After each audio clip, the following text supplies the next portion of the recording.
Connaissez-vous la définition du mot chaos? Le Larousse désigne ça comme un ensemble de choses sans dessus-dessous, et donnant l'image de la destruction, de la ruine et du désordre. Mais le directeur de la publication du Larousse songerait, paraît-il, à ajouter le synonyme alpine dans son édition 2026. Car s'il y a bien un terme qui définit ce qu'il se passe dans l'écurie depuis quelques années, c'est bien celui-ci. Entre hier et aujourd'hui, en l'espace de 12 heures, l'écurie française a implosé. Comme prévu, Jack Doohan laisse sa place à Franco Colapinto, qui lui mettait la pression depuis le début de saison. Mais la conséquence qu'on n'attendait absolument pas, c'est qu'Oliver Hawks, le team principal de l'écurie, a décidé de présenter sa démission. Désormais, le grand patron, c'est lui, Flavio Briatore. Alors officieusement, Flavio Briatore était déjà celui qui tirait les ficelles, tout le monde le sait. À tel point qu'on se demandait bien ce que Hawks faisait encore là.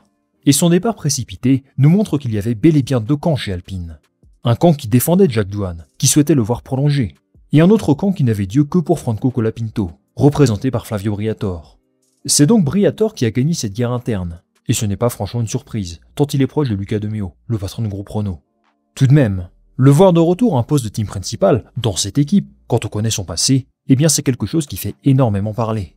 Aujourd'hui, on va discuter ensemble de tout ce qu'il se passe chez Alpine depuis hier. Pourquoi Hawks a décidé de démissionner, la titularisation de Franco Colapinto, avec, surprise, un contrat très court, et bien sûr, les conséquences de la prise de pouvoir de Flavio Briatore.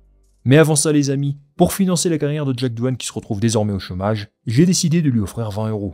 Et vous savez quoi? Vous pouvez vous aussi en profiter.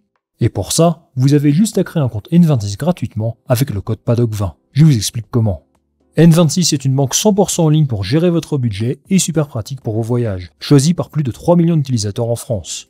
Vous avez un IBAN français et un service client en français disponible 24 h sur 24, 7 jours sur 7, même le dimanche.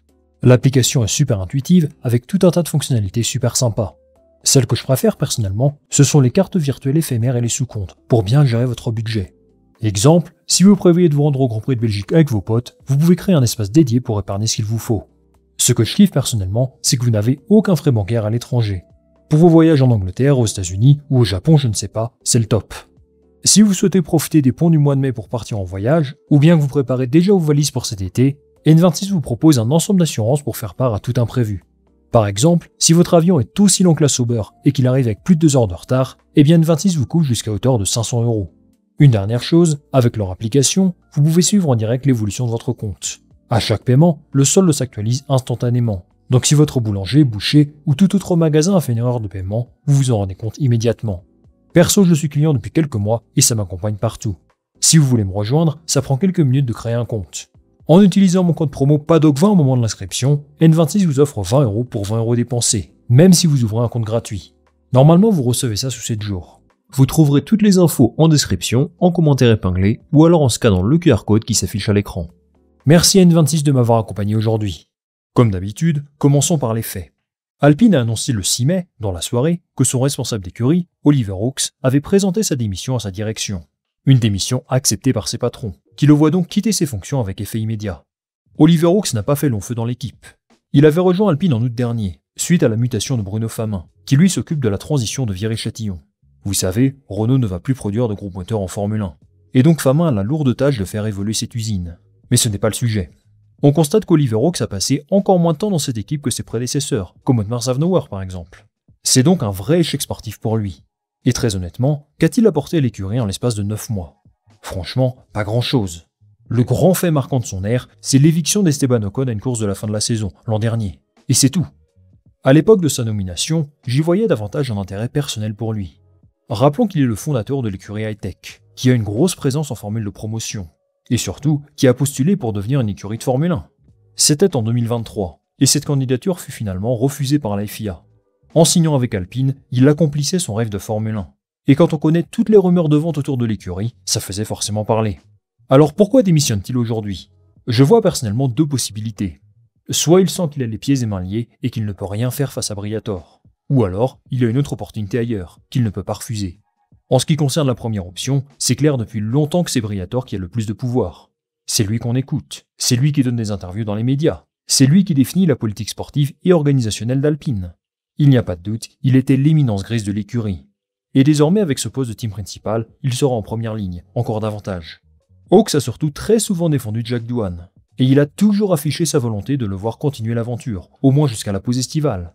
Briatore, de son côté, souhaitait que Colapinto le remplace, coûte que coûte, parce que ses sponsors vont apporter énormément dans les caisses de l'équipe.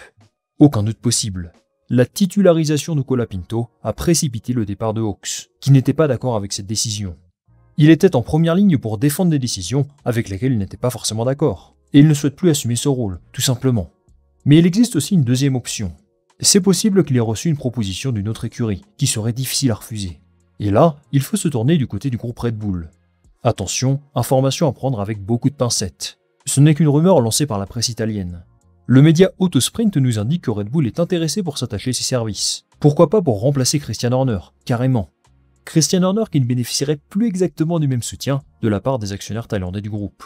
Suite à cette affaire qui a fait beaucoup de bruit, on sait qu'Horner a gardé sa place chez Red Bull grâce justement au soutien thaïlandais, qui possède 51% de l'actionnariat. Et s'il venait à partir, Hawks présenterait un profil intéressant. Tout comme Horner, c'est un ancien pilote reconverti en dirigeant d'écurie, passé par les formules de promotion, et qui a lui-même fréquenté l'académie Red Bull comme pilote, à l'époque Ricardo et compagnie. Les liens entre Red Bull et Hawks sont établis, mais je l'imagine plutôt dans un rôle similaire à celui d'Helmut Marko, dans quelques années, c'est-à-dire responsable de la filière jeune pilote. Il a le profil parfait, et quoi qu'il décide de faire, on lui souhaite bonne chance pour la suite de sa carrière. Désormais, c'est donc ce bon vieux Flavio Briatore qui est officiellement aux manettes. Et la première question que je me pose, c'est qu'est-ce que ça change vraiment par rapport à avant ? Depuis son retour dans l'équipe, il y a un peu moins d'un an, c'est clairement lui qui a pris les décisions les plus importantes. Le choix de ne plus produire de moteur Renault, eh bien c'est sa responsabilité, en lien avec Luca de Meo évidemment. Le deal avec Mercedes, c'est lui qui l'a négocié. Et ses relations de confiance avec Toto Wolff ont fait pencher la balance. Le recrutement de Colapinto, c'est lui. La titularisation de Jack Doohan aussi, puisqu'il est son manager. Peu importe le titre qu'on lui donne, il décide de tout dans cette écurie. Briatore a ses méthodes. Des méthodes qui ont permis à Renault de gagner par le passé, mais aussi de provoquer des scandales sans précédent dans l'histoire de la Formule 1. Ça, c'était il y a longtemps, et désormais, il faut voir s'il peut offrir des résultats positifs à l'écurie ces prochaines années. Il y a eu une progression depuis qu'il est là, c'est indéniable. Alpine début 2024 était au fond du trou, et elle s'est relevée progressivement, pour marquer plus de points au fur et à mesure de la saison. Cette année, la monoplace a l'air d'avoir régressé un peu, mais elle est tout de même meilleure qu'il y a un an, ça c'est sûr. Difficile d'attribuer ce mérite à Briatore. J'ai plus envie de mettre en avant les ingénieurs de l'écurie, qui ont su trouver les ressources pour faire fonctionner cette voiture un peu davantage. Mais ça reste malgré tout décevant, car Alpine pointe aujourd'hui à la 9e place au classement constructeur, et c'est bien sûr insuffisant. Briatore a surtout une approche financière plutôt que sportive. Le choix d'aller vers un moteur Mercedes, c'est un choix économique avant tout, et remplacer Doohan par Colapinto l'est également. Alors on peut avancer que ces décisions peuvent avoir des répercussions positives d'un point de vue sportif, c'est vrai. Le moteur Mercedes est peut-être ce qui se fait de mieux en F1 aujourd'hui, et Colapinto me semble offrir plus de garanties sportives que Doohan. Mais toutes ces décisions sont motivées par un enjeu économique. Flavio Briatore ne le cache pas, il souhaite que cette écurie gagne en valeur, avec pourquoi pas la perspective de la vente d'ici à quelques années. Dans tous les cas, il faut garder à l'esprit que l'objectif de Briatore, c'est la nouvelle ère de réglementation. Je suis comme vous, je suis dubitatif quant à son apport réel pour l'écurie. Mais à mon humble avis, on pourra juger ses résultats à partir de l'année prochaine seulement. Disons les choses clairement, 2025, il n'en a absolument rien à cirer. Son objectif, c'est de pouvoir se battre pour les podiums dans la nouvelle ère de réglementation. Et il estime que ça passe par un sacrifice de cette saison 2025 en quelque sorte. Ses déclarations vont dans ce sens, et celles des pilotes également. Ça explique pourquoi la voiture d'Alpine cette année n'est pas franchement rapide. Et tous les employés sont certainement déjà tournés à 100% vers l'an prochain. Malgré tout, j'espère un rebond, qu'il soit capable de se battre pour la 6e ou 5e place au constructeur cette année. Parce que les retombées économiques qui vont avec sont importantes. Et ça, on sait que ça compte pour Briatore, évidemment. Pour ce faire, ils vont pouvoir compter sur un tout nouveau pilote, Franco Colapinto. Alors j'ai fait une vidéo à son sujet hier. Sa titularisation est tout sauf une surprise. Dès l'instant où il s'est engagé comme pilote de réserve, on savait qu'il aurait une opportunité de rouler à un moment ou un autre. On donnait à Jack Doohan 5 ou 7 courses, et ce laps de temps a été respecté. Colapinto va donc prendre le volant à Imola. Et nul doute qu'il a hâte de prouver que c'est lui qui mérite d'être titulaire dans cette équipe. Mais contre toute attente, Alpine a communiqué sur la durée du contrat de Colapinto, et c'est pour le moins très surprenant. Dans un premier temps, il sera titulaire sur la base d'un contrat de 5 courses. En somme, contractuellement parlant, il n'est pas franchement mieux loti que Jack Doohan. Et les amis, ça m'interpelle profondément. Alpine fait de ce deuxième baquet un siège rotatif. Ça, ce n'est même pas moi qui le dis, c'est écrit noir sur blanc dans leur communiqué. Je cite, « Dans le cadre de l'évaluation continue de son duo de pilotes, l'équipe a pris la décision de faire tourner l'un de ses volants de course pour les 5 prochaines épreuves de la saison 2025 de Formule 1. » Excusez-moi, mais là on nage en plein délire. Je suis le seul que ça choque qu'ils organisent une sorte de concours, en plein milieu de la saison, pour savoir qui va décrocher le baquet. On se croirait chez Red Bull. Et encore, même eux n'ont pas été jusque-là. À ce rythme-là, ils vont tester Colapinto pour 5 courses, puis ils donneront le baquet à Polaron, puis Kushmaini, et je crois même que Julien Febvre va avoir une wildcard pour rouler à Monza. Non franchement les amis, c'est un management qui m'apparaît comme catastrophique. Colapinto est un jeune pilote, qui a besoin de confiance, et je pense que ça aurait été plus judicieux de lui apporter des garanties contractuelles plus importantes, pour qu'il performe de la meilleure des façons. Ce contrat courte durée peut ajouter de la pression supplémentaire, une pression d'aller décrocher un contrat long terme, qui peut malheureusement résulter en accident, parce qu'il aura surpiloté la voiture. D'un autre côté, on peut voir ça comme un moyen de juger la vraie valeur du pilote. Briatore estime sans doute que si Colapinto veut s'imposer en F1 sur le long terme, il doit être capable de répondre à ce genre de pression. C'est une façon de voir les choses, qui peut fonctionner, peut-être. Colapinto était dans une situation similaire l'an dernier.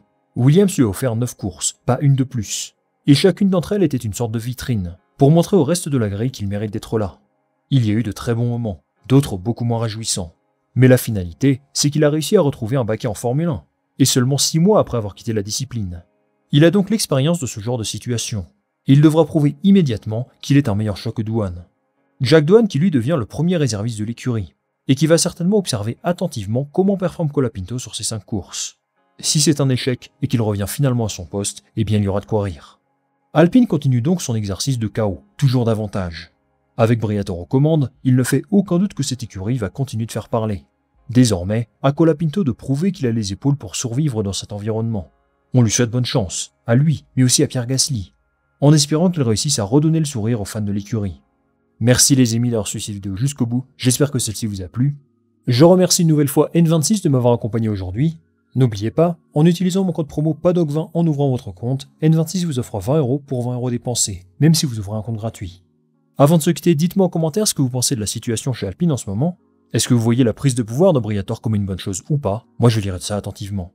Bien sûr, pensez à liker cette vidéo si elle vous a plu, à la partager autour de vous, et surtout à vous abonner. Ça m'aide énormément en termes de référencement et de visibilité. On va se retrouver très vite pour une nouvelle vidéo. Salut, à la prochaine.